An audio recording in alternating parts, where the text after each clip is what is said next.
السلام علیکم دوستانو، رحمان الله ګربز نن یو ځل بیا د خپلې لوبډلې دپاره ډېره زبردسته لوبه ترسره کړل چې د خپلې لوبډلې دپاره یې 5 څیزه هم جوړه کړل. دا څو پرله پسې لوبې دي چې رحمان الله ګربز ډېر ښه ځلیږي او د خپلې لوبډلې دپاره 5 څیزې هم جوړوي او لوبې هم ورته ګټي. نن یې بیا هم د خپلې لوبډلې دپاره 5 څیزه جوړه کړل او 3 مهم ریکارډونه یې هم په خپل نامه کړل.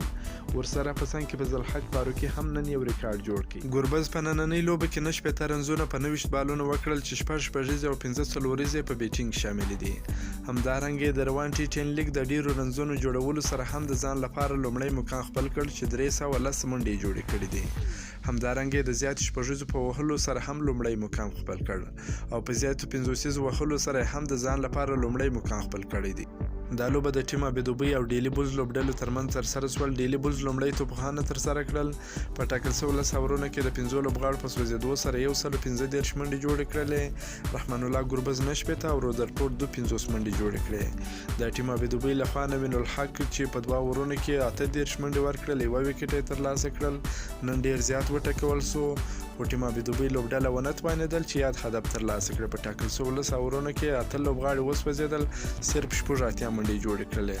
نوین الحق هم 2 منډې جوړې کړلې او فضل حق فاروقي بیا د خپلې لوبډلې دپاره ډېر زبردسته بالینګ ترسره کړ چې په پاور پلی یعنې د بیټینګ پاور پلی اورونو کې آخري اور میډن ترسره کړ. په 2 اورونو کې 11 منډې ورکړلې، کومه وکټ یې نه ده ترلاسه کړې. که مو دا ویډیو خوښه سوي ویډیو در سره لایک کړئ، که په دې چینل کې نوی یاست دا چینل هم در سره سبسکرایب کړئ.